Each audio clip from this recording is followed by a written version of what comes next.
ঘরোয়া পদ্ধতিতে আজকে রসগোল্লা বানাবো। রসগোল্লা বানানোর জন্য আমি একটা ছোট বাটিতে পরিমাণ মতো জল দিয়ে দিয়েছি গরম করার জন্য। এর ভিতরে আমি কিছু গুঁড়া দুধ দেবো। জল গরম হয়ে গেছে, এর ভিতরে আমি 1 কাপ আমুল দুধ দেবো। আমুল দুধের ভিতরে আমি কিছুটা ভিনিগার দিয়ে ছানা তৈরি করে নেবো মিষ্টির জন্য। গুঁড়ো দুধ দিয়ে আমরা দুধটা তৈরি করে নিয়েছি। এর ভিতরে আমরা ছানা তৈরি করার জন্য আমরা 1 মোটকা ভিনিগার দিলাম। আবার লেবুর রস দিলেও ছানা কাটে, কিন্তু আমরা ভিনিগার দিয়ে ছানাটা কাটিয়ে নেব।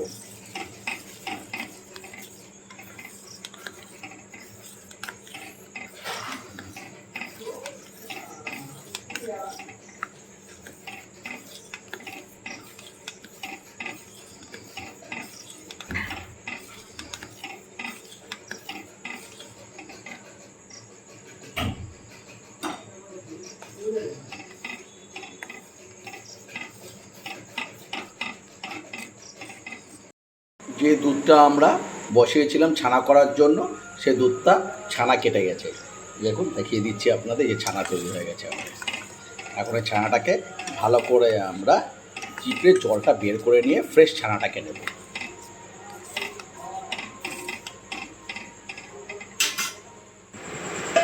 জলটা ঝরে যাওয়ার জন্য আমরা ছানাটাকে একটা ঝাঁঝির ভিতরে ঢেলে নিয়েছি। এখন জলটাকে আমরা আলাদা করে ফেলবো আর ছানাটা আলাদা করে।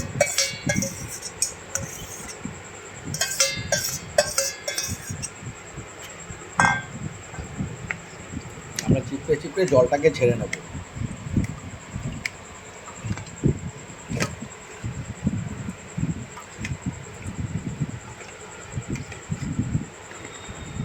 তৈরি করে তার জলটাকে ভালো করে আমরা ঝরিয়ে এই ছানাটা বের করেছি। এখন এটাকে আমরা ভালো করে ময়াম দেব। ভালো করে ময়াম দিয়ে নিতে হবে ছানাটাকে।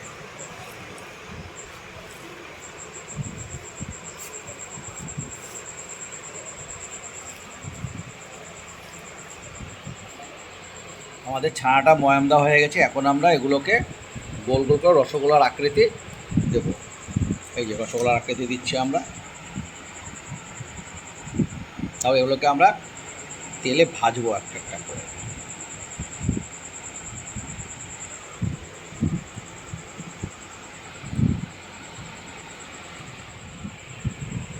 ছানার মণ্ডটাকে আমরা ঠিক এইভাবে রসগোল্লার আকৃতি দিয়ে ফেলেছি। এখন আমরা এই রসগোল্লাগুলোকে আমরা একটা একটা করে ভাজবো, ভেজে শিরায় ফেলবো। রসগোল্লাগুলো ভাজার জন্য আমি কড়াইতে পরিমাণ মতো তেল নিয়ে নিয়েছি এবং 2 কাপের মতো চিনি শিরা করতে দিয়েছি। আমি শিরা করতে বসিয়েছি। দিয়ে তেল আমার গরম হয়ে গেছে, ওইদিকে শিরাও তৈরি হয়ে গেছে। এখন আমরা এই গরম তেলে একটা একটা করে এই রসগোল্লাগুলো, ছানার যে রসগোল্লা তৈরি করেছি, এগুলো ছাড়বো।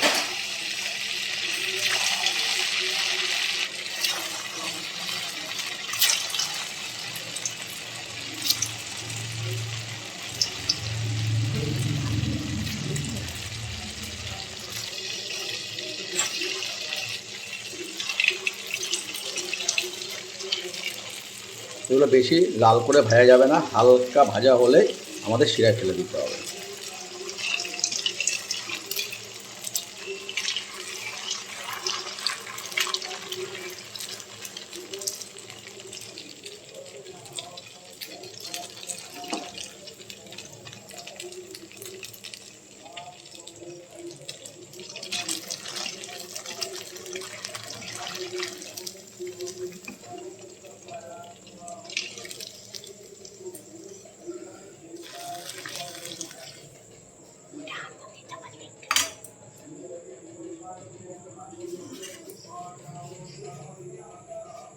শিরায় ফেলে দিয়েছে, এগুলো চিনির শিরাতে আস্তে আস্তে এগুলো ফুলে উঠবে। আমাদের রসগোল্লা কমপ্লিট। শিরায় দেওয়ার পরে এগুলো একদম রসগোল্লার আকৃতি নিয়ে নিয়েছে এবং প্রচণ্ড নরমও হয়েছে। আপনারা এভাবে বানিয়ে